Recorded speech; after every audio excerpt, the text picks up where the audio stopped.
Queridos, a graça e a paz do Senhor Jesus, amém? Irmãos, está um pouquinho quente, eu também estou sentindo bastante calor, assim como você.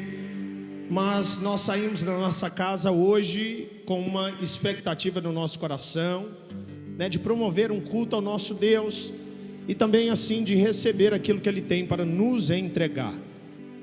E eu preciso que você me dê alguns minutos do seu tempo aqui, amém?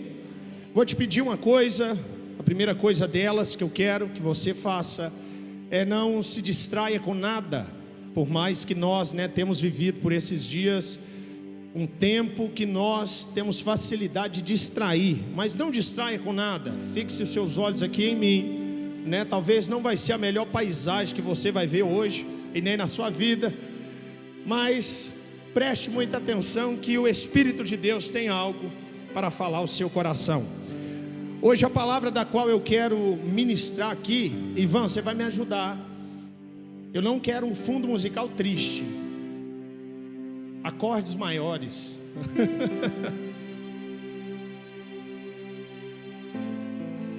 Porque hoje, você trouxe sua Bíblia, amém?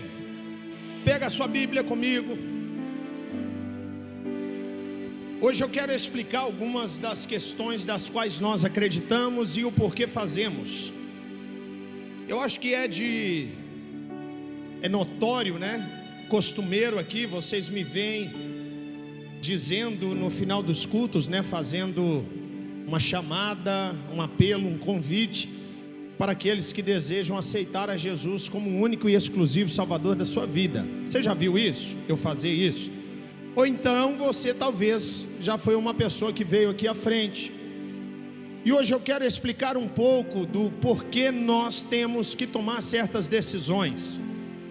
E eu quero basear isso tudo, todo o meu pensamento, tudo aquilo que o Senhor colocou em meu coração em um tema: o que é conversão?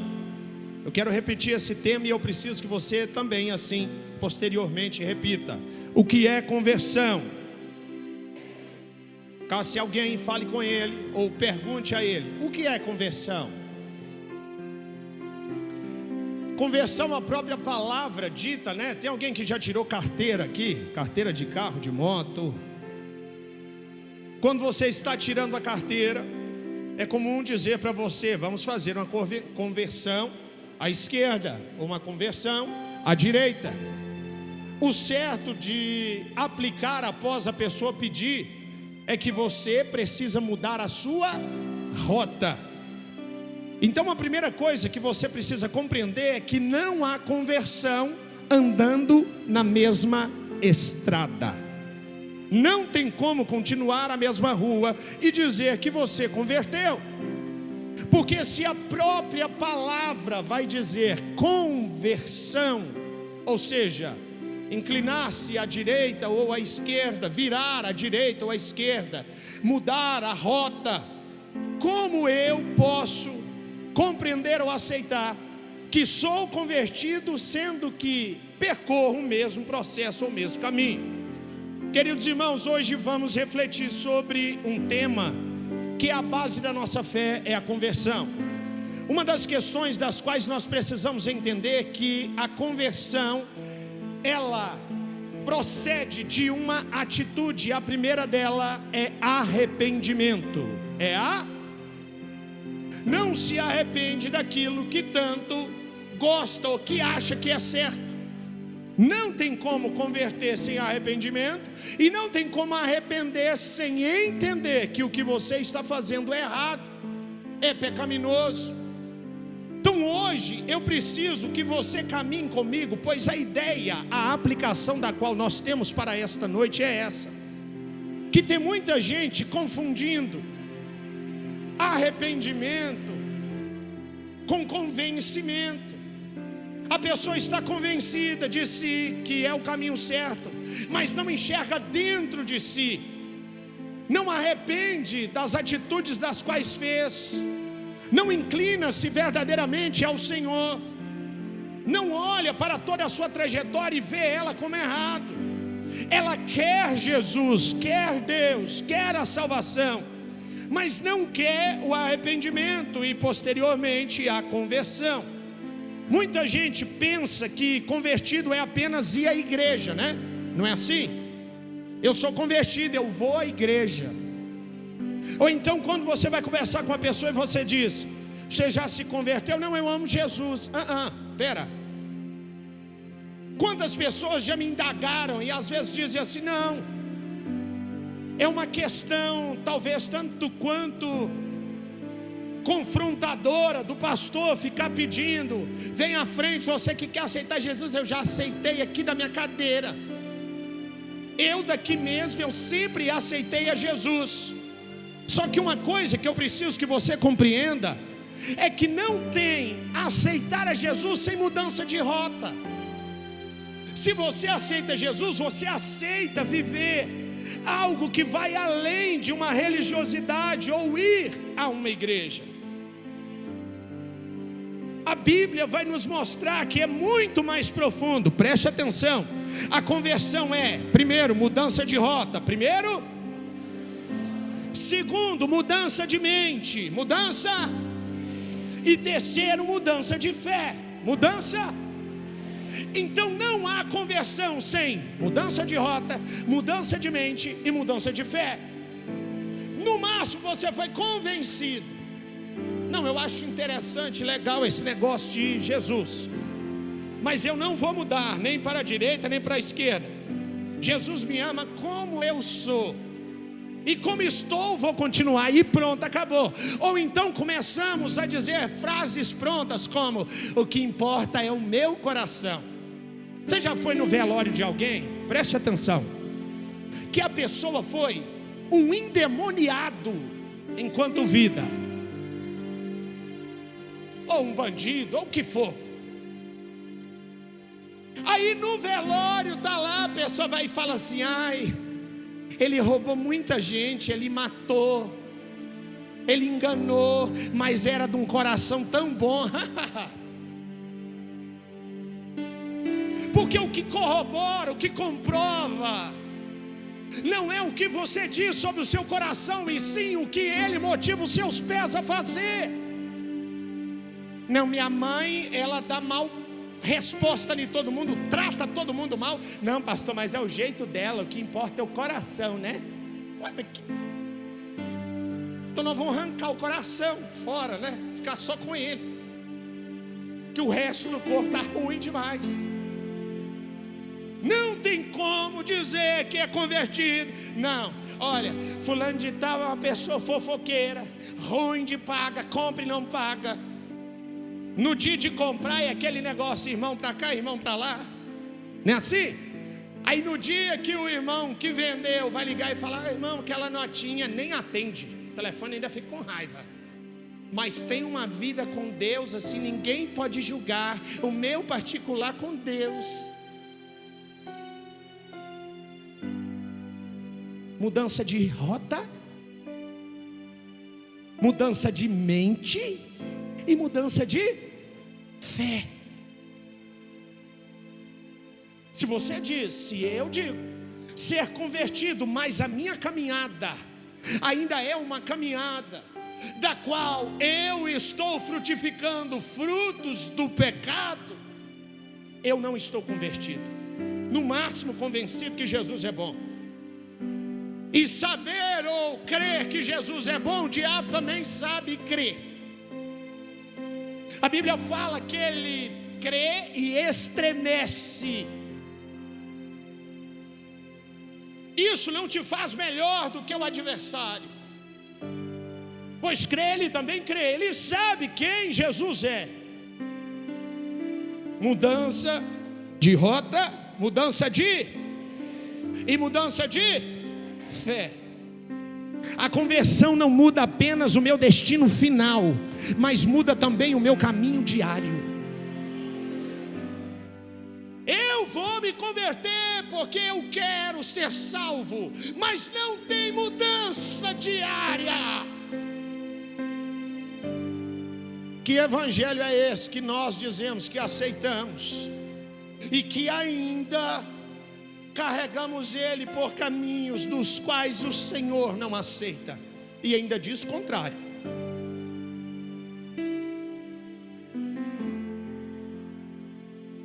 Primeiro, se é mudança de rota, eu preciso compreender isso na prática. Abra a sua Bíblia. Atos dos Apóstolos, capítulo 9. Abra comigo. Eu preciso hoje que você abra os textos que nós iremos ler aqui. Quero te mostrar uma mudança de rota fantástica de um homem que hoje é visto como exemplo, não apenas hoje, né? Mas há anos, que é a conversão de Saulo ou Paulo.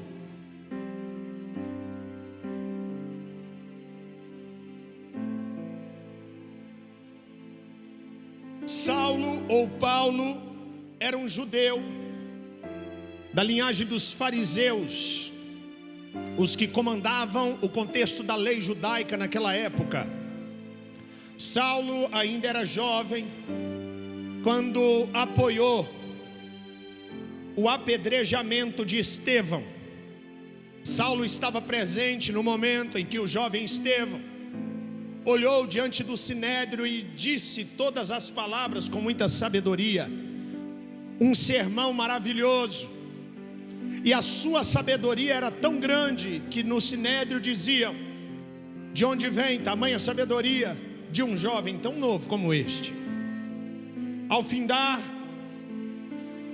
eles colocaram sobre a vida de Estevão um crime, e o crime era esse: blasfemou contra Deus, merecedor de um apedrejamento.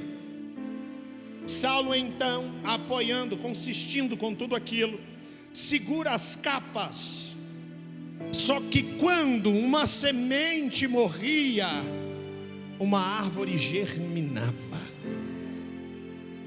Estevão morreu como uma semente plantada, porque enquanto Saulo segurava as capas e aqueles homens apedrejavam o jovem, Estevão olhava para os céus e dizia: eu vejo os céus abertos, eu vejo Jesus assentado do lado do Pai. E a sua oração final foi essa: não impute sobre eles o mal, o pecado do qual estão cometendo. Era Estevão dizendo: no meio deles pessoas que ao se converter serão instrumentos de valor na obra do Senhor, e saberão como vale morrer pelo Evangelho também. Estevão morrendo e Saulo levantando, o maior perseguidor até aquele prezado momento da igreja. Saulo ia por todos os cantos, arrastando mulheres pelos cabelos, matando homens. Alguns vão dizer que até mesmo crianças morriam. Este era Saulo. A igreja então dissipou, porque a igreja ainda permanecia em Jerusalém, devido aquilo que o Senhor Jesus havia dito a eles: olhe para mim, preste atenção.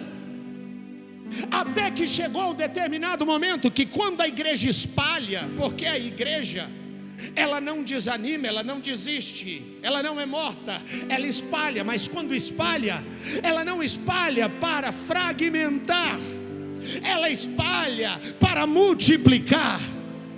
A perseguição via, e quando um morria, 100 nasciam na fé.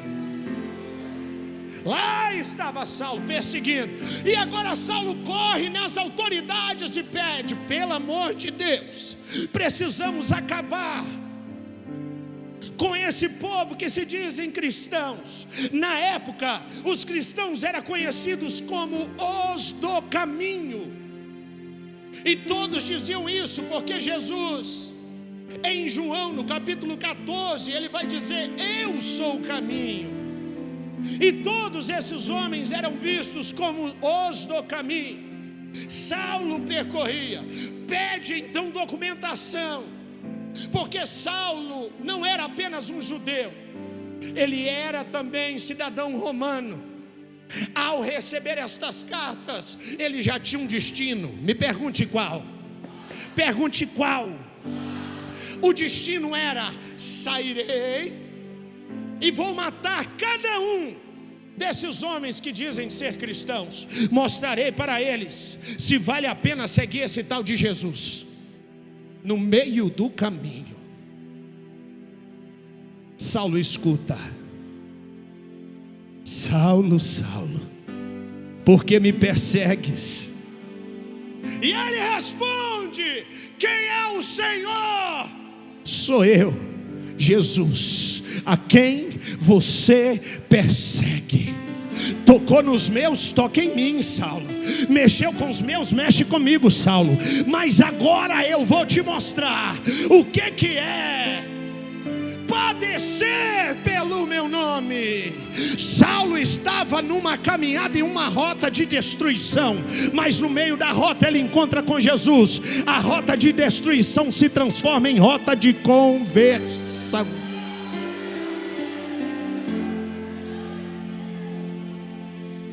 Pegue sua Bíblia, vamos ler. Enquanto isso, Saulo ainda respirava ameaças de morte contra os discípulos do Senhor. Dirigindo-se ao sumo sacerdote, pediu-lhes cartas para as sinagogas de Damasco, de maneira que, caso encontrasse ali homens ou mulheres que pertencessem ao caminho, pudessem levá-los presos para Jerusalém. Em sua viagem, quando aproximava-se de Damasco, de repente brilhou ao seu redor uma luz vindo do céu. Ele caiu por terra e ouviu uma voz que lhe dizia: Saulo, Saulo, por que você me persegue? Saulo perguntou: quem és tu, Senhor? Ele respondeu: eu sou Jesus, a quem você persegue. Aí agora, o caminho da destruição já transforma em caminho de conversão. Levante-se, entre na cidade, a cidade que você ia perseguir e destruir, vai ser o teu caminho para converter, Saulo. Há uma mudança de rota, uma mudança de pensamento e uma mudança de fé. Preste atenção. Saulo, ao sair dali, vai encontrar Ananias. E o restante da história, acredito eu que vocês sabem. Irmãos, eu vou beber muita água hoje, está muito quente, misericórdia. Ele jejua durante 3 dias. Ele recebe o Senhor, ele é batizado, porque hoje cedo na escola dominical eu expliquei: ninguém começa ministério sem antes ser batizado e batizado pelo Espírito. Não há ninguém que foi enviado antes de ser revestido pelo Espírito Santo, nem Jesus. Jesus só começa o seu ministério após João Batista o batizar e o Espírito descer sobre ele, e a voz do alto dizer o quê? Esse é o meu filho, a qual tenho muito prazer. Jesus é conduzido pelo Espírito ao deserto para ser tentado, passa pelo processo e depois inicia o seu ministério. Da mesma forma, vamos ver também os discípulos começam o seu ministério a partir do momento que são cheios do Espírito Santo. Saulo se converte, sim ou não? Sim ou não? Sim. O que eu posso dizer que de fato Saulo se converteu? Primeiro, teve um encontro verdadeiro com Jesus. Segundo, ele se arrepende. Só tem conversão com arrependimento. Saulo continua fazendo as mesmas coisas. Saulo muda a sua rota de perseguidor a evangelista, de perseguidor a seguidor. Aquele que falava mal agora fala bem, e não apenas fala bem, mas prega sobre.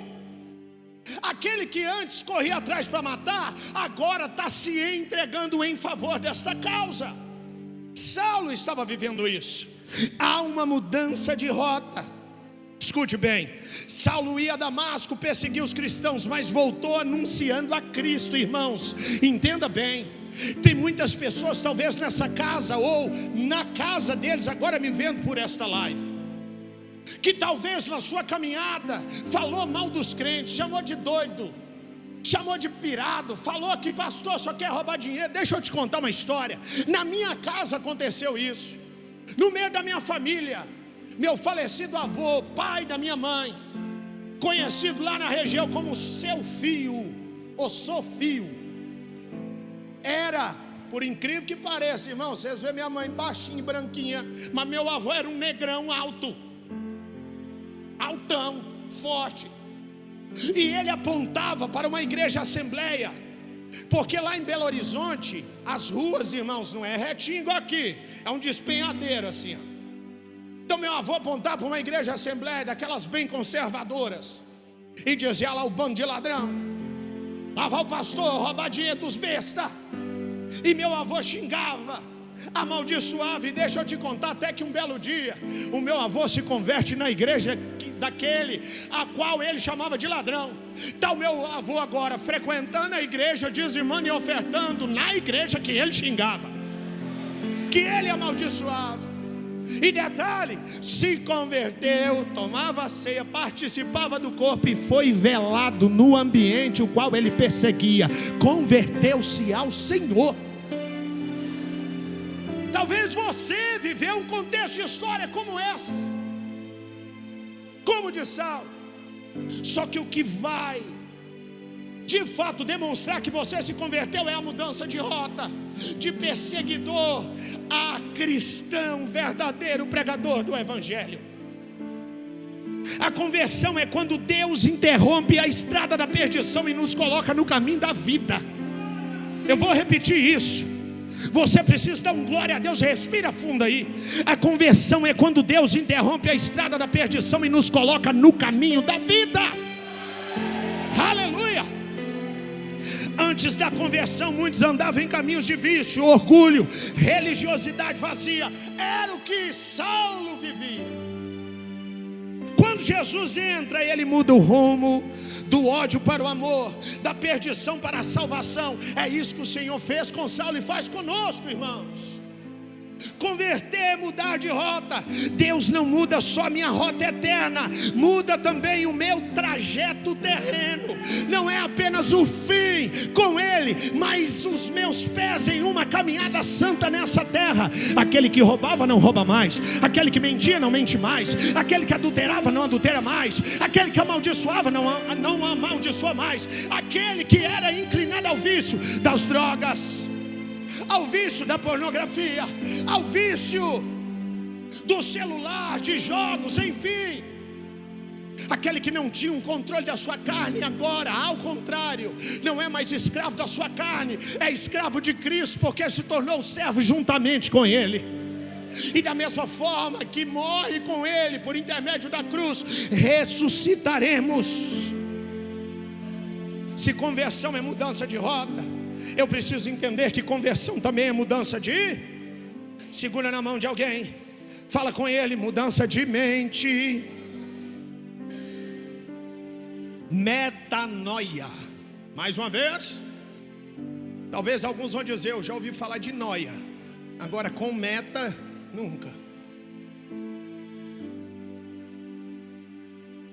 O Senhor transforma até o noia em metanoia. Aleluia. Metanoia no grego é literalmente pegar o cérebro. A ideia é essa: abrir o cérebro. Olhe para mim, a cabeça, tirar o cérebro. Uma vez que tira o cérebro de alguém, tudo que ela viveu para trás não existe mais, e colocar um outro cérebro. É basicamente isso. O processo da metanoia é mudança de mente. E se é mudança de mente, irmãos, ai. Agora isso na prática, como que funciona? Porque assim, talvez falando parece ser filosófico, né? Não, isso é muito bonito quando o pastor fala, mas na prática, eu te explico. Gálatas capítulo 5 vai nos explicar que é uma briga ferrenha entre a minha carne e o espírito. Só que eu devo escolher quem de fato eu vou dar ouvidos. Duvide dos desejos da sua carne, duvide dos pensamentos contrários que a sua mente lança. Escolha, porque o âmbito dos teus sentimentos está na sua alma. A sua alma tem o poder de escolher qual pensamento de fato você vai praticar. Então glória a Deus aí, irmão. Mudança de mente, Romanos capítulo 12, abra por gentileza. Atos, Romanos.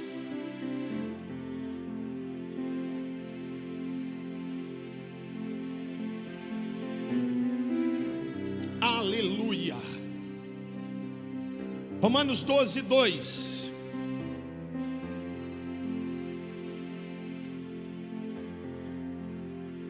Eu acho que hoje pode pegar uma pet, zona de 2,5 litros, assim.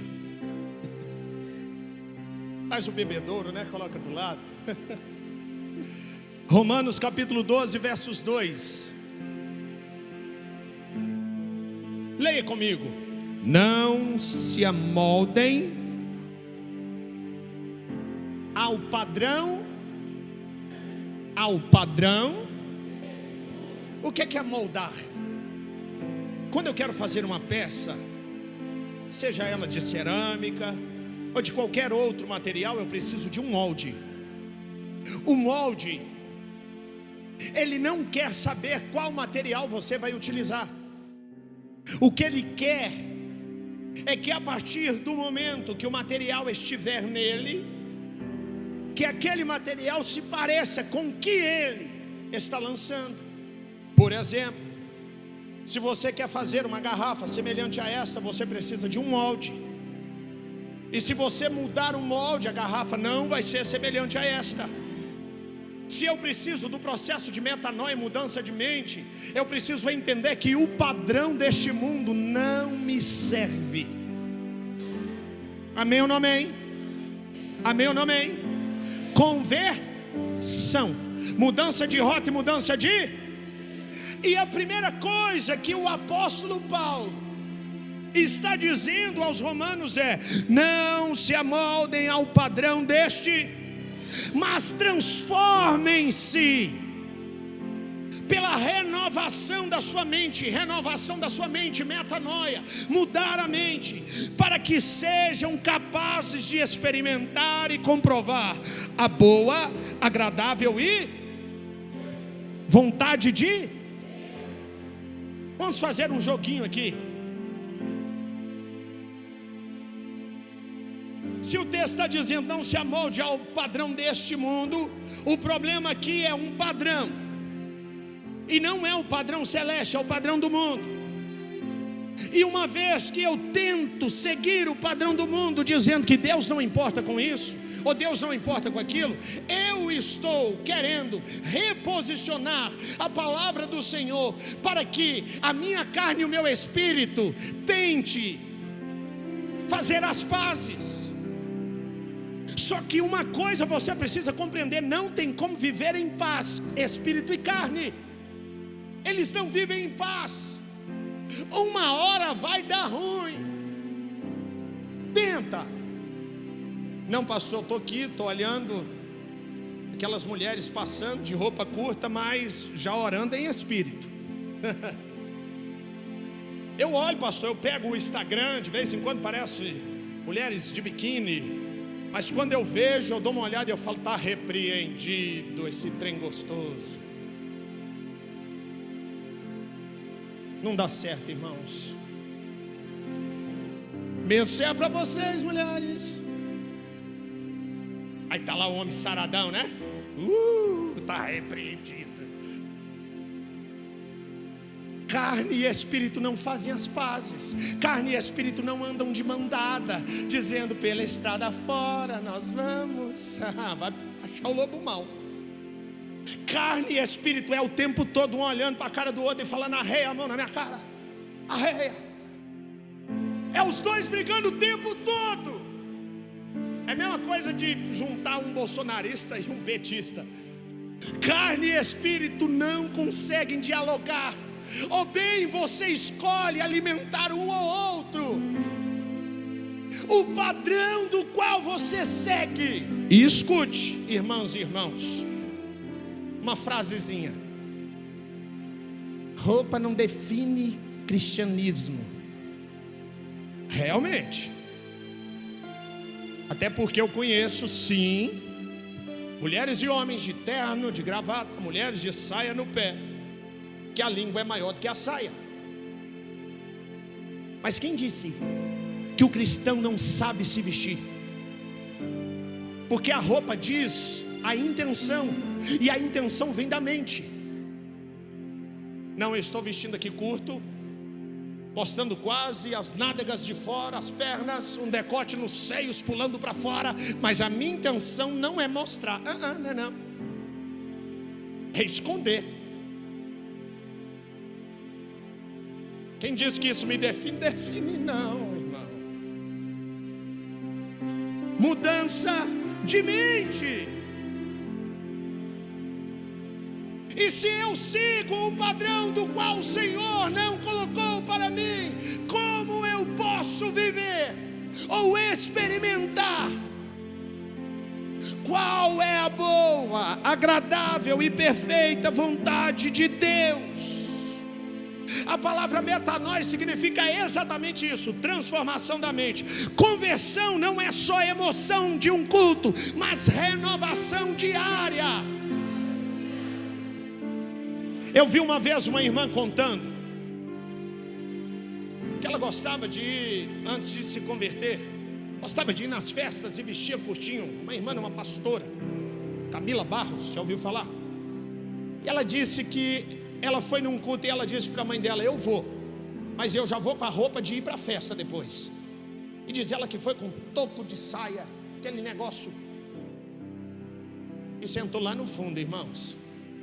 Quero resumir a história. Ela se converte, e quando ela se converte, há uma luta dentro dela, porque começa a carne e o espírito, mas não tem nada a ver. Você vai mudar sua personalidade, você vai deixar de ser feliz.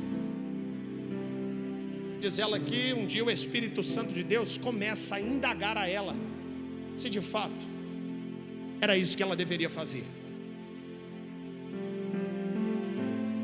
Conversei também uma vez com uma pastora, uma outra, que ela me disse que uma vez ela abriu o guarda-roupa e o Espírito de Deus disse para ela: não é mais assim que eu quero que você vista. Entenda bem, estou falando de experiências. Não estou aqui pregando religiosidade, estou falando de experiências e pudor, mudança de rota.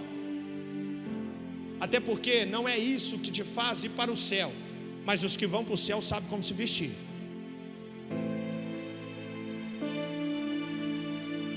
E ela disse que um dia o Espírito de Deus falou com ela: olha, pode mudar o seu guarda-roupa. E ela mudou. E ela conta que ficou com um par de roupa apenas, e ela foi usando, e por resto ela falou: Deus, eu não vou na igreja mais, só tenho esse. Até que o Senhor usou outras irmãs e abençoou, e a partir dali então ela foi prosperando e abençoando e comprando outras roupas também. Onde eu quero chegar com isso? Que vale a pena mudar a sua mentalidade e posicionar uma caminhada de conversão ao Senhor. Porque o que hoje para você pode parecer ser difícil, o final é o Senhor te honrando na escolha da qual você fez. Eu não conheço ninguém que decidiu converter-se verdadeiramente, intencionar o seu coração, fazer algo que de fato agradaria ao Senhor, que se arrependeu depois. Mudança de 1, 2, 3 e mudança de. Aí o pastor está tão religioso hoje. Estou não, irmão. Quem concorda comigo vai dando glória aí. Conversão não é só emoção de um culto, é mudança de rota e mudança de rota e mudança de. Nós temos que buscar a renovação, e ela é diária. Muitos ainda pensam como escravos do pecado, mesmo estando na igreja. O convertido aprende a pensar como filho de Deus.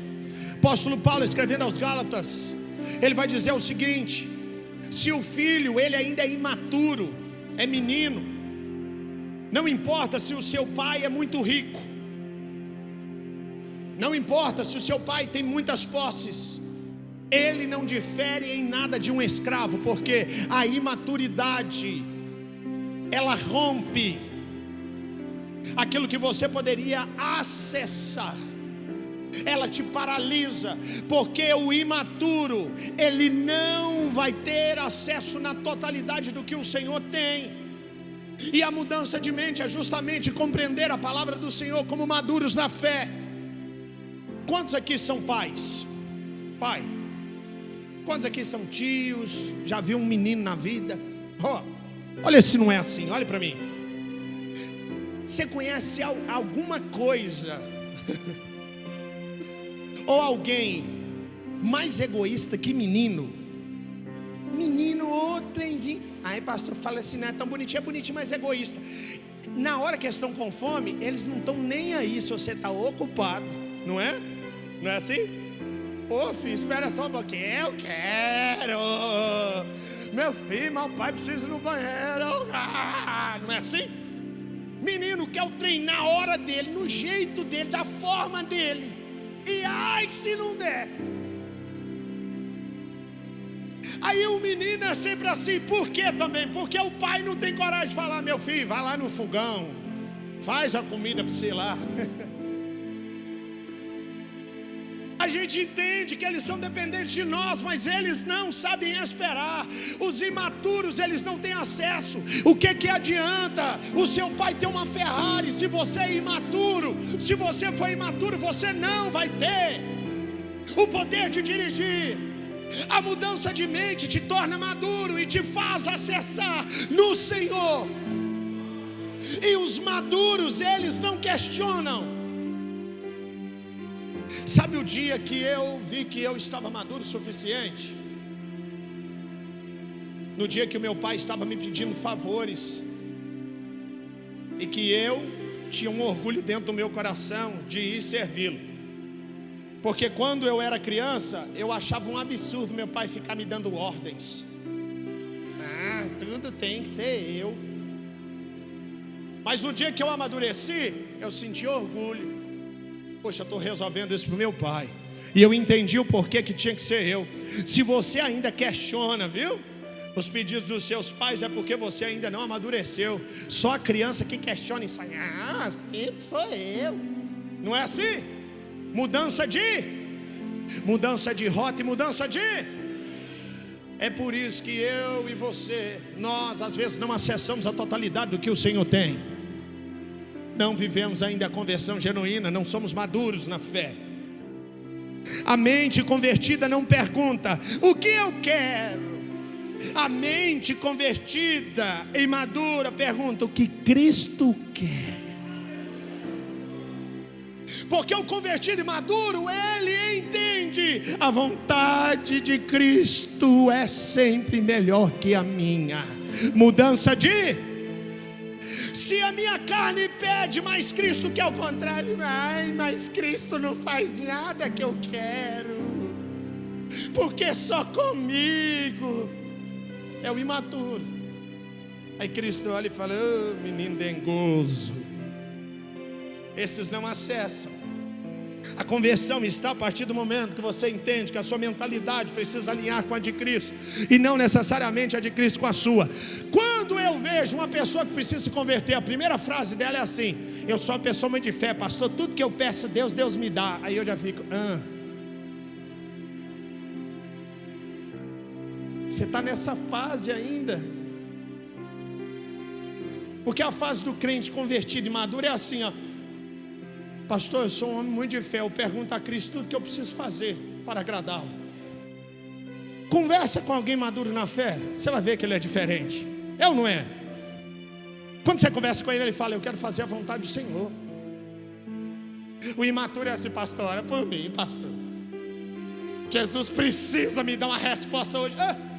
Teve uma vez um jovem virou para mim e falou assim, pastor, aqui por mim, que eu quero uma resposta aí agora para ver se... essa menina que eu estou namorando é para minha vida ou não. Eu falei, calma que eu vou jogar as pedrinhas aqui.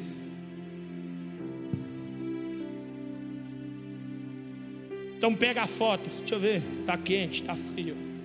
Não uma caneta.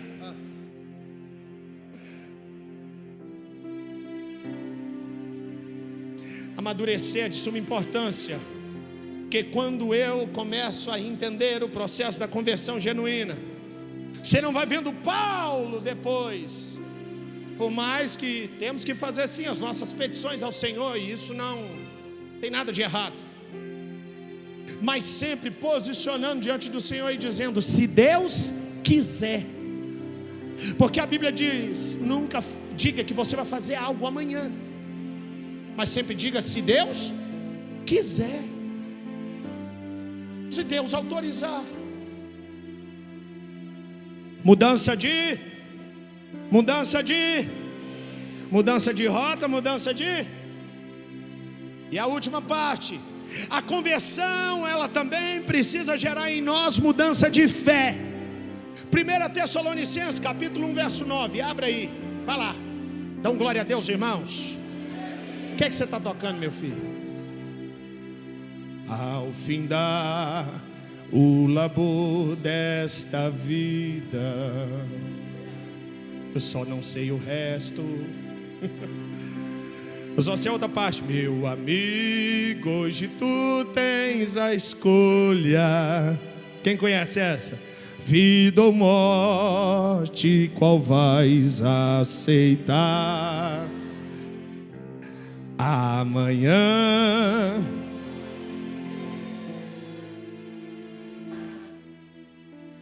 E hoje? Hoje Cristo. Quem achou? 1 Tessalonicenses capítulo 1 verso 9. Olha que apóstolo Paulo também está dizendo aqui, irmãos. Pois eles mesmos relatam de que maneira vocês nos receberam, como se voltaram a Deus, deixando o quê? Os ídolos, deixando-os a fim de servir ao Deus vivo e verdadeiro. Aqui os tessalonicenses converteram ao Senhor dos ídolos. Eles vão inclinar ao Senhor, recebem Jesus e lançam fora os seus ídolos, adoração a deuses pagãos. Mas hoje eu quero abrir um parêntese aqui, porque como foi dito ontem pelo pastor Juninho, às vezes nós estamos assim, nós falamos contra aqueles que se inclinam, e de fato eu concordo que isso é errado. Inclinar-se a um pé de uma estátua, que seja Maria, José, Manel, João, e fazer petição a ela é antibíblico. Respeita a minha fé, eu respeito, eu estou pregando a Bíblia. Estou dizendo que biblicamente não tem lugar nenhum dizendo que eu devo fazer isso. Ao contrário, tem abolindo. Mas nós, enquanto protestantes, que não concordamos com esse ato, às vezes nos pegamos idolatrando a modernidade, idolatramos um corpo a tal ponto de gastar tudo nele, com o pressuposto de buscando saúde. Mas a saúde nada mais é que um ego inflado. Idolatramos. Ah, pastor, por causa disso é para parar de ir na academia? De maneira nenhuma, é para parar de idolatrar isso. Cuidado, porque falta um culto com facilidade, mas não falta um dia da academia. Idolatramos a faculdade dos nossos sonhos, passamos por cima de todos os princípios para nos formar. Idolatramos um contexto de sermos famosos em redes sociais, e passamos por cima de princípios. Não temos coragem de pregar o Evangelho e bater em cima do que cremos, porque vamos perder seguidores, vamos tomar hate. Hate pior vai ser no inferno, viu? Rapaz, ali o hatezinho. Perdemos os princípios para ver se a gente chega bonito no meio da galera. Queremos que o nosso ego venha a ser massageado, que a nossa carnalidade venha a receber aquilo que agrade a ela. Aí começamos a idolatrar. Idolatramos o dinheiro, a fama, o ego, e começamos a fazer tudo simplesmente por ego. Muito se falava contra a vaidade, mas poucos entendiam de fato a aplicação do que Salomão estava dizendo. O termo do qual Salomão descreve como vaidade não é a vaidade no português nosso. que a vaidade no nosso português, né, hoje é o excesso de cuidado, né? Ou às vezes até mesmo um cuidado. Salomão estava ali interpelando em um texto dizendo que tudo é como o vento, ele é passageiro. Tem como estocar o vento? Só a Dilma que tentou fazer isso, né? Mas tem como, irmãos? Não, eu vou estocar o vento. Você não sabe de onde vem nem para onde vai. Salomão estava dizendo que viver uma vida atrás de dinheiro é como o vento, passa, ó, serve para nada. Viver uma vida atrás das riquezas dessa terra, Salomão na sua velhice está dizendo, Salomão, meu Deus, Salomão inspirou aquele camarada da música Já Tive Mulheres de Todas as Cores, de várias idades e muitos amores. Bom, Salomão, porque o camarada está falando agora que ele já teve mulheres de todo jeito, ele já fez de tudo, já teve todas as belezas, todas as delícias dessa terra, e que ele viu que isso era como o vento, passava, que viver assim é como correr atrás do vento, é besteira. Aí ele vem enfatizando e dizendo que o que vale a pena de verdade é deleitar-te na mulher da tua mocidade. Por isso eu casei novo logo. Rapaz do céu, 3 filhos, ô glória. E só, viu, irmãos? Só, tá bom, 3 meninos. Já tem uma moça já de 15 anos que não pode namorar ainda.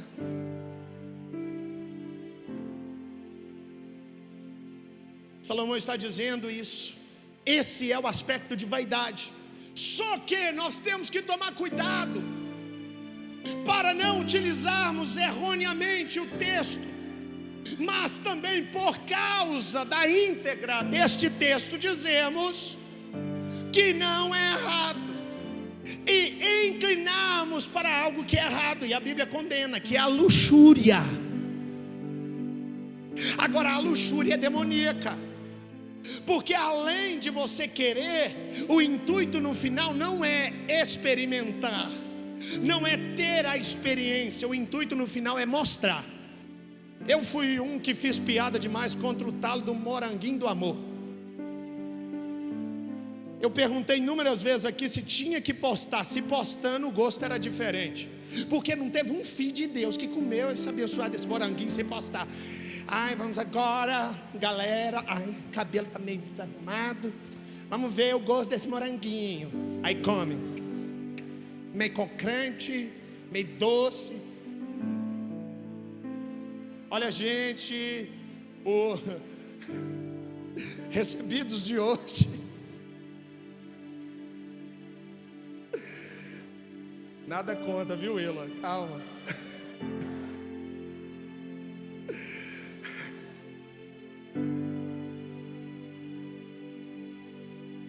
É viver uma vida assim, sem necessidade. Não é o caso da Eula, que ela trabalha com isso, a Cristina também. Aí elas têm que divulgar as coisas, elas ganham para isso, viu? Não é igual você que posta, ai gente, 15 seguidores. Olha o que a gente recebeu. Oh, misericórdia, Jesus, nos ajuda. É só simplesmente isso, vivendo. É igual agora lançaram o iPhone 17 Pro, né? Será que se comprar e não postar, o telefone vem estragado? É sério, irmãos. É uma coisa que de pouco em pouco nós estamos nos perdendo. Uma vez perguntaram para a Apple assim: por que vocês não gastam com divulgação?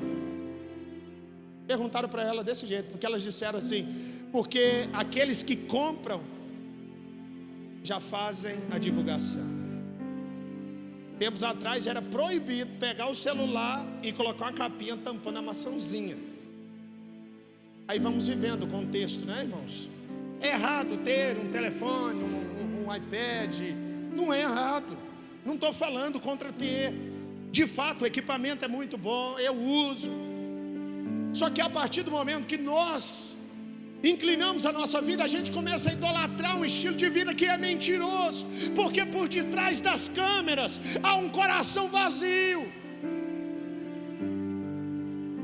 Quando apertamos o pause, estamos lá, oi gente, aperta o pause, o semblante decai, moranguinho do amor não está com tanto amor mais, o celular iPhone 17 Pro não te deu aquela alegria. Por quê? Porque a ideia era idolatrar sempre as coisas, e você precisa estar junto. Nós cristãos precisamos tomar cuidado com isso. Se eu preciso converter, mudar a minha rota, mudar a minha mente, eu preciso também mudar a minha forma de ter fé. Na conversão eu deixo de acreditar em mim. Na conversão eu deixo de acreditar no que eu achava que era certo, e eu acredito, eu tenho fé exclusivamente no que Deus tem para mim. Isso é converter. Na conversão é normal a sua carne, a minha carne, questionar o que a palavra diz, porque a carne conspira contra o Espírito. Mas se eu sou convertido, a minha fé não ausenta de ter na minha mente setas dizendo: será que isso é isso mesmo? Billy Graham disse uma frase maravilhosa quando perguntaram para ele: Billy Graham, se ao finalizar a sua vida você chegar e saber que tudo aquilo que você pregou era mentira, o que é que você faz? Ele disse: se todo o que eu fiz ou o que eu preguei for mentira, eu com toda certeza direi: valeu a pena, pois foi muito prazeroso ter sido cristão. Irmãos, é melhor chegar no céu e o Senhor virar e falar assim: poxa Josias, você podia ter sido mais tranquilo, você podia ter postado lá comendo moranguinho do amor. Brincadeira, irmãos. Você podia ter sido mais light. E eu olhar e falar assim: Jesus, tá bom, né? Eu tô aqui. Do que chegar e ele falar: poxa Josias, por que você não pregou? Por que você não decidiu viver uma vida reta? Por que você não decidiu ouvir a palavra que o pastor Josias disse naquele domingo? Por que você permitiu que a sua mente questionasse, dizendo que ele era um religioso meramente? Encontrar com Jesus e escutar dele: obrigado porque você foi zeloso até demais, é melhor do que escutar: faltou-te zelo. Faltou zelo. Mudança de rota, mudança e mudança de fé. Mudança e mudança. Caça alguém e fale esses 3 pontos para ele. Você está dublando, irmão. Fala com ele, vai lá. Mudança e mudança. Agora, o que me garante, que me faz permanecer? Escute, já estou caminhando para o final. O Espírito Santo, João 14:26, vai dizer, o próprio Jesus vai dizer que ele iria aos céus, mas mandaria o Espírito Santo. Apóstolo Paulo também diz que o Espírito Santo é o penhor, é a garantia que nós somos salvos. Converter vale a pena, porque o final do convertido é viver uma vida com Deus. Como garantia, nós temos o melhor amigo. É aquele que você pode dizer: obrigado Espírito Santo, pois nos piores momentos da minha vida o Senhor me ajudou.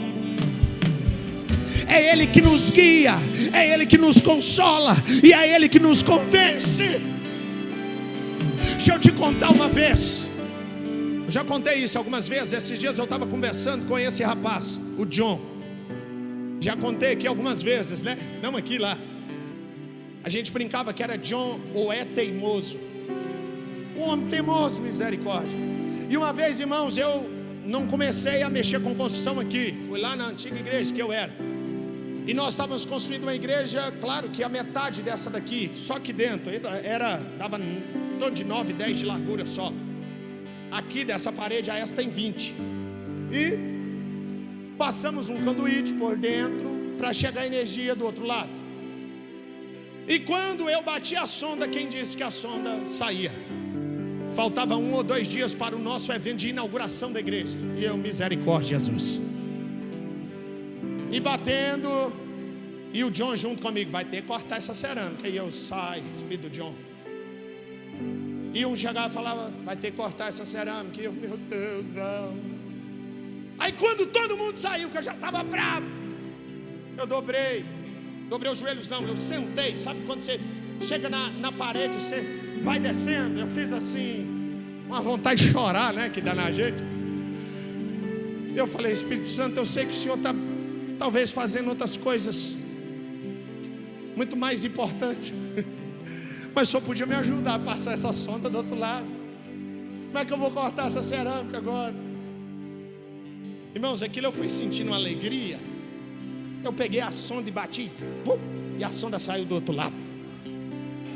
E eu comecei com alegria a glorificar ao Senhor. Ah, não, é coincidência. Coincidência para você que não estava lá esfolando o dedo, batendo na sonda. O Espírito Santo nos ajuda nos mínimos detalhes. Eu já contei esse testemunho algumas vezes, eu vou contar novamente. Uma vez eu estava trabalhando, foi a primeira mansão mesmo que eu já entrei na minha vida. Vice-prefeito na época de Aracruz. Oh, casa linda. Daquelas casas que a porta é quase da altura dessa igreja aqui. A gente tem vergonha de entrar, mesmo que está mexendo. E na época eu estava trabalhando para um grupo de pessoas na parte elétrica também. E o camarada me chamava de Mineirinho. Aí ele tinha a língua meio pregada e falava Mineguinho. Ô Mineguinho, você sabe fazer um faraway? Falei, sei. E eu achava que eu sabia, irmão. Mas depois que eu descobri que eu não sabia. E eu comecei a ficar desesperado com aquele negócio. E não é igual agora que a gente tem internet aí, né? Vai, alô GPT, como é que você tá, meu amigo? Como é que faz um faraway aqui? Não tinha esse negócio não. E eu pensei.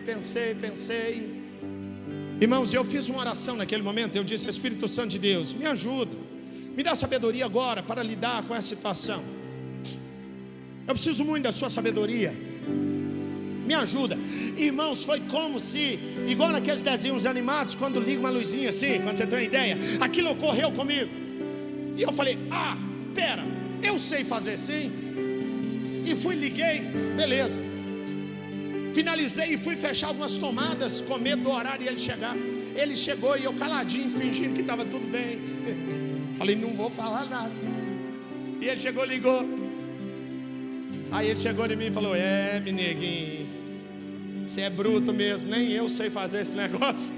Eu coloquei, eu sei sair fora, que eu estava com vergonha de você me perguntar como é que faz. Irmãos, Deus nos ajuda nos mínimos detalhes. A minha esposa costuma dizer para mim assim, por que você não ora pedindo coisa para você? Porque eu não oro, irmãos, pedindo assim, Deus me dá um carro, me dá uma casa, me dá isso, me dá aquilo.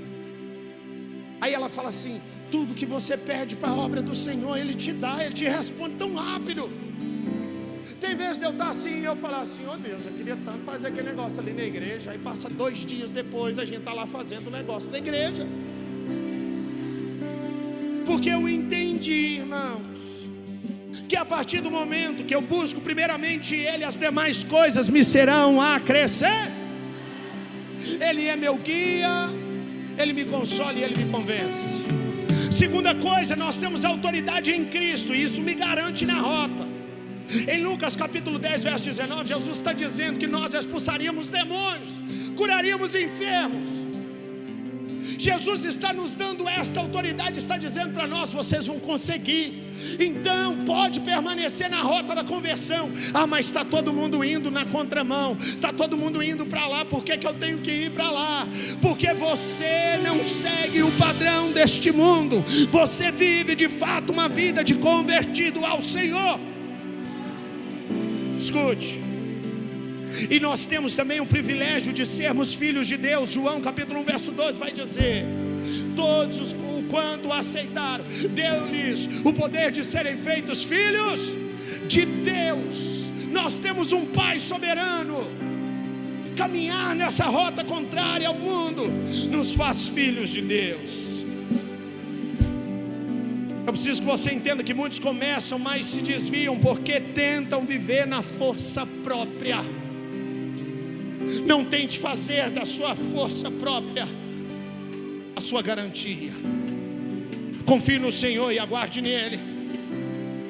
Eu não apenas decidi andar com Cristo, eu recebi poder para permanecer com Ele. Vale a pena permanecer nessa rota. Agora, como inicia essa rota? Romanos capítulo 10, verso 9. Você pode abrir aí, é o último texto hoje. Romanos 10, 9.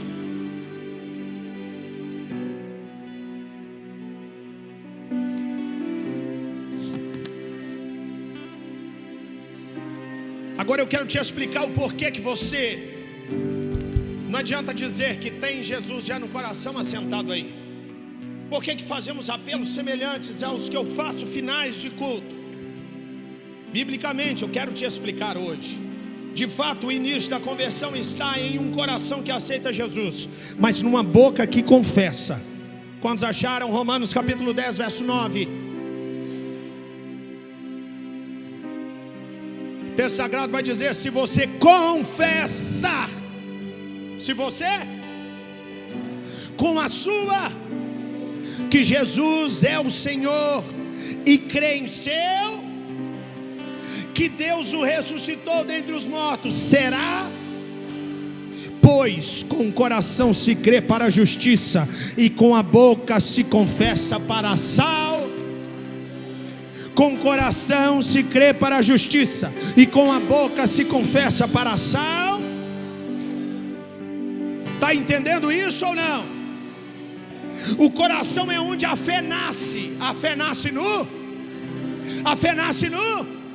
Mas a boca é onde a fé se manifesta.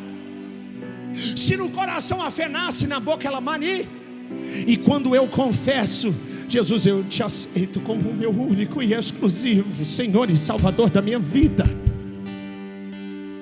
Quando eu aceito e eu digo: escreve o meu nome no livro da vida. Quando eu declaro em alto e bom som e eu confesso Jesus, de fato eu estou firmando aquilo que em primeiramente o meu coração recebeu. O coração é onde a fé nasce, a boca é onde a fé manifesta, e a vida é onde a fé se confirma.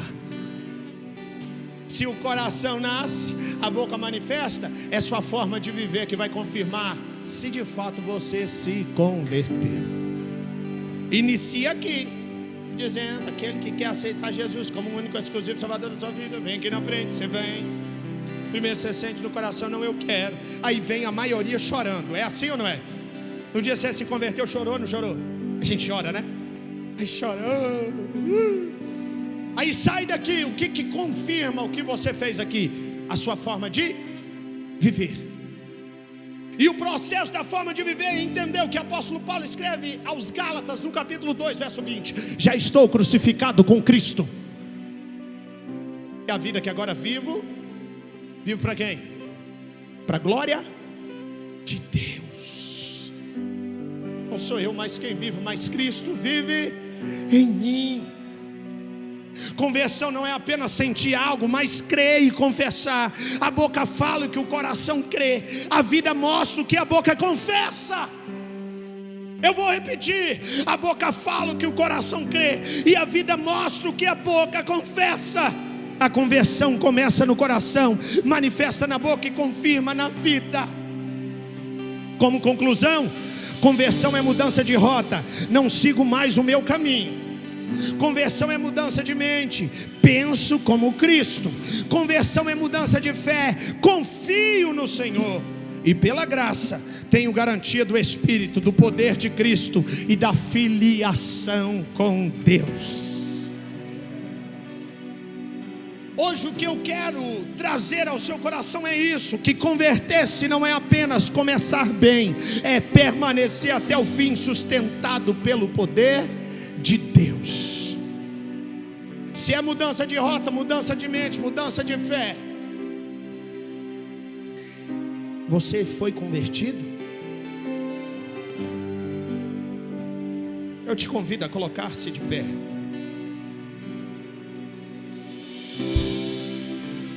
Se você já confessou Jesus alguma vez, já o aceitou, o problema não está no primeiro passo, esse é o primeiro passo. O problema está posteriormente, os demais passos dos quais você ainda precisa dar. Hoje o que eu peço é que você abrace consigo mesmo e que você faça a sua oração mais sincera aqui no findar deste culto. Peça ao Espírito Santo de Deus para te ajudar.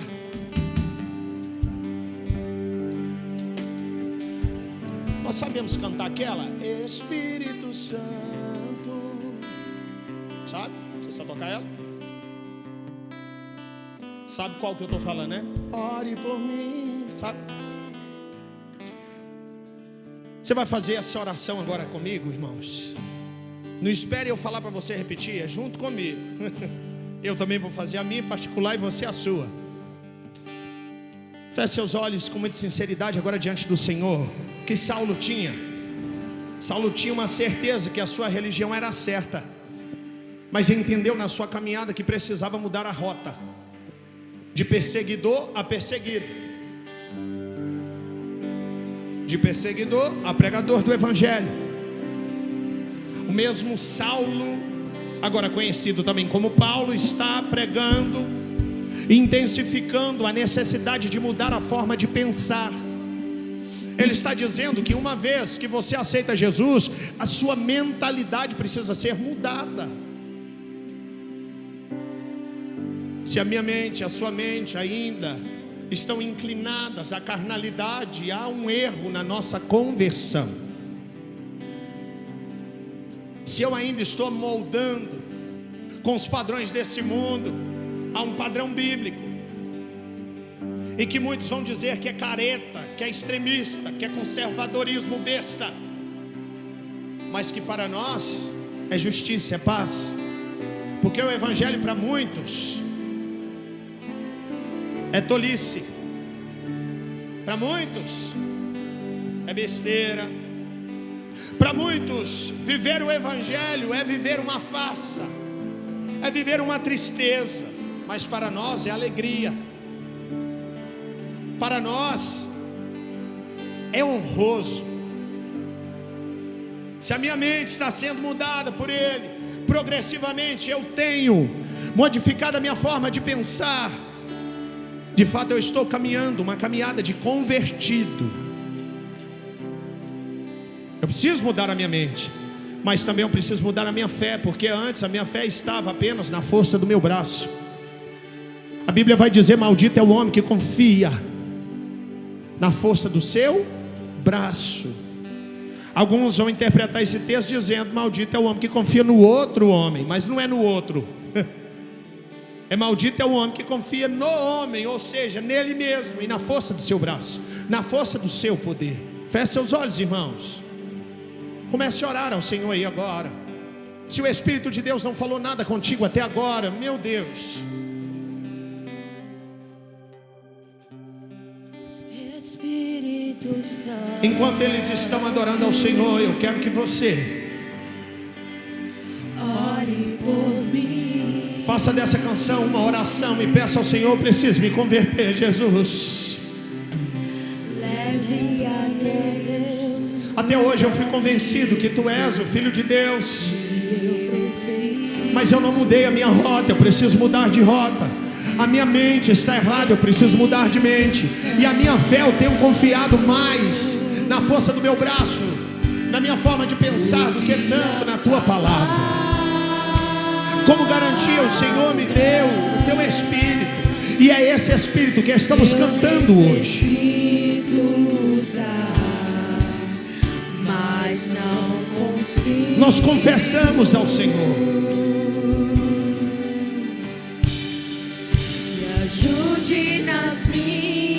fraquezas.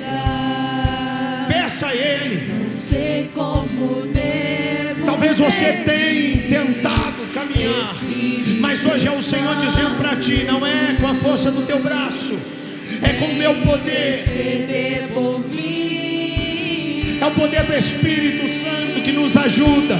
O que nos falta é entregar totalmente a Ele. Coisas que operam pro bem daqueles que amam a Ti, Espírito Santo. Sim. Vem orar por mim. Espírito Santo de Deus, escute o nosso clamor. Escute a nossa oração nesta noite. Só Deus sabe a dor que Nós estamos pedindo ao Senhor. Não queremos mais caminhar errado. Precisamos mudar a nossa forma de pensar, de agir, a nossa caminhada, a nossa mente, a nossa fé. Espírito Santo, nos ajude. Pois uma caminhada de conversão, ela muda não somente a minha trajetória final, como também a presente. É isso que nós te pedimos hoje. Como conclusão, eu preciso fazer mais uma vez o convite. Se hoje você entendeu o porquê que eu convido aqueles que nunca confessaram Jesus como seu único e exclusivo Senhor e Salvador, hoje eu faço esse convite. Se existe alguém nessa casa que ainda não confessou Jesus Cristo como Senhor e Salvador da sua vida, e que deseja aceitar a esse Jesus, converter, sai do seu lugar e vem aqui. Sai do seu lugar e venha. A igreja continue adorando ao Senhor. Espírito Santo, Aleluia, Jesus. meu consolador. Pode fazer barulho para Jesus, glorificar a Ele. Nós temos duas pessoas aqui hoje. Espírito Santo, Cadê os anfitriões dessa casa? sabes quem eu sou. Se tem mais alguém que deseja confessar a Jesus como o único e exclusivo Salvador da sua vida, que entendeu esta palavra,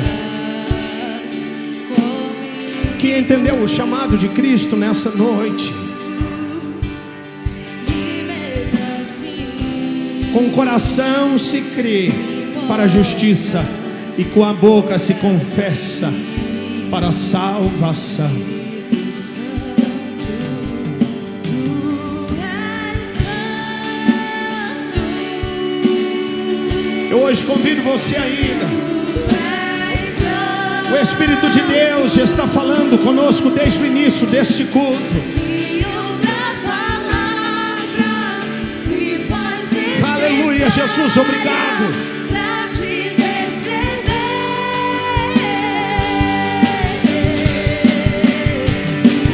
Tu és santo. Sim, Tu és santo. aleluia, Jesus.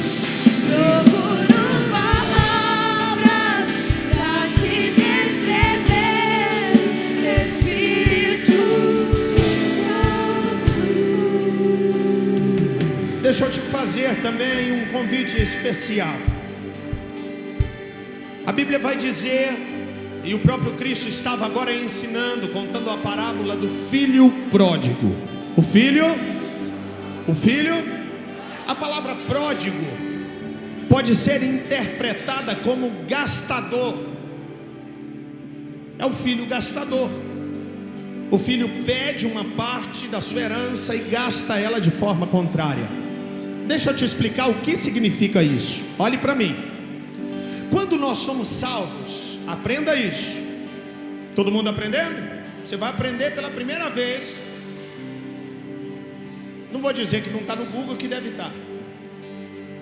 quando somos salvos, somos filiados a Deus, sim ou não? E uma vez que somos salvos, nós temos uma porção da sua graça, sim ou não? Mas quando gastamos, queremos receber essa porção dessa graça e gastarmos de forma errônea, nos tornamos um filho pródigo. Era Jesus explicando que há filhos que recebem o Evangelho, recebem as benfeitorias do Evangelho, recebem as bênçãos e depois abre mão da rota e vai gastar nesse mundão e acaba com tudo. E eu já vi história de muitas pessoas assim. Você também, com toda certeza. Talvez eu ou você somos um desses. Deixou de ser filho, de acordo com Jesus, continua sendo filho, mas está numa caminhada de morte. Aí Jesus vai contar que esse filho perdeu tudo, gastou tudo, literalmente, se deu mal. E um dia está ele cuidando de porcos e desejando as bolotas, a comida dos porcos. Aí ele lembra que quando ele estava na presença do Senhor, até no dia mais ou menos que ele achava era muito melhor do que viver a miséria deste mundo. Ele lembra que viver um dia mais ou menos na presença do Senhor é 1000 vezes melhor do que em outros lugares. Aí ele lembra: se o meu pai me aceitar como um escravo, é muito melhor do que viver esse mundo. Aí o filho pródigo volta. O pai vai atrás do filho pródigo. O pai vai atrás do filho pródigo. Mas o pai recebe o filho pródigo e ele recebe de braços abertos. Ele dá ao filho um anel, demonstrando uma aliança nova e uma túnica nova. E ele faz festa. É Jesus explicando que terão pessoas que irão gastar aquilo que experimentaram do Evangelho e que irão se desviar, mas que se essas pessoas se arrependessem e voltassem para Jesus, eles iriam ser recebidos novamente como filhos. Hoje talvez você já fez como elas aqui, já veio à frente e confessou, só que está desviado. Hoje o convite que eu te faço é o mesmo: volta para a casa do Senhor, filho. Talvez você está distante do caminho do Senhor e precisa renovar os teus votos, refazer a sua aliança com Jesus. É o Senhor também te convidando hoje. Eu deixo esse convite final e assim eu vou orar. Se tem alguém que deseja retornar para os caminhos do Senhor, sai do seu lugar e venha.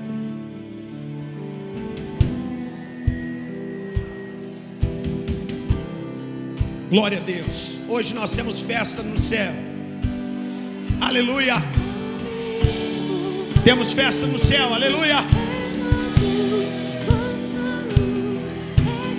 Porque a Bíblia fala que há festa no céu quando um pecador se arrepende. Aí hoje nós entendemos que não somos mais escravos desse mundo, mas nos tornamos filhos eleitos, herdeiros e co-herdeiros. Vamos fazer uma oração com elas aqui hoje, irmãos. Quem está comigo? Faça essa oração nesse momento.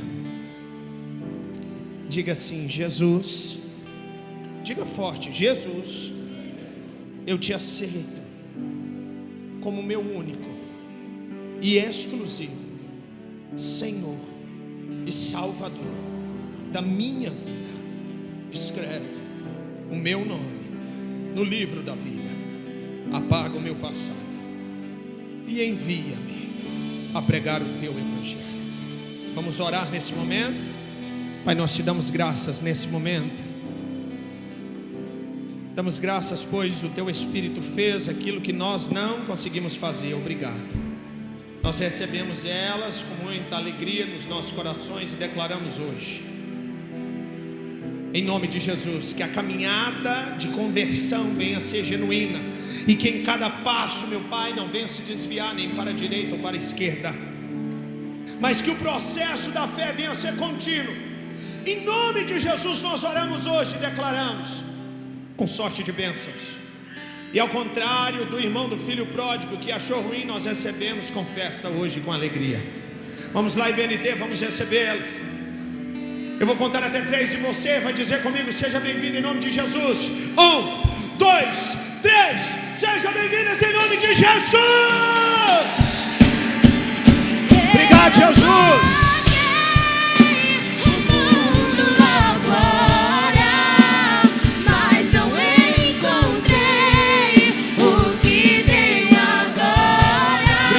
Eu tenho você. Muito obrigado, Jesus. Senhor, muito obrigado, Jesus. Eu tenho você.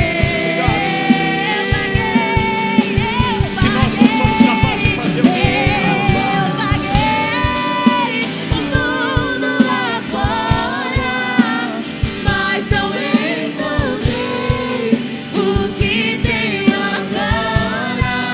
Eu tenho você.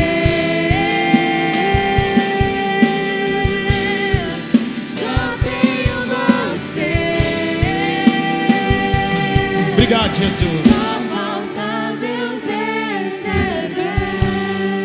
Amém, queridos? Quantos estão felizes nessa noite? Ah, não. Quantos estão felizes nessa noite? O nosso Deus, Ele é maravilhoso.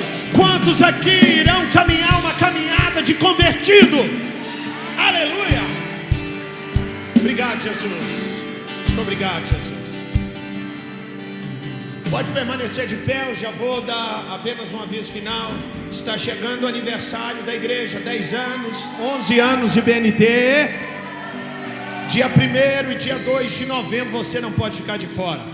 Continue orando por nós, nós ainda estamos aí, irmãos, na luta com a nossa construção, mas cremos que iremos finalizar até o dia desse aniversário, amém? Vamos orar também, porque hoje deve ter faltado uns 50% do povo aqui dessa igreja. Orar para que o Senhor, cure os que estão doentes, tire o desânimo, a preguiça daqueles que estão com preguiça e desânimo. Que o Senhor no próximo culto nos presenteie assim como hoje, com a presença dEle e com demais irmãos, amém? Coloque sua mão acima da sua cabeça, vamos dar graças. Pai, obrigado. Obrigado, meu Deus, por esse culto, obrigado pela vida de cada irmão aqui presente. Graças te damos e declaramos em nome de Jesus que o teu povo venha ter uma semana abençoada, guiada e guardado por ti. Que eles venham, meu Deus, ser protegidos pelo Senhor, livra eles de todo mal e dê a eles, meu Pai, a capacidade de viverem de fato o que a tua palavra nos diz.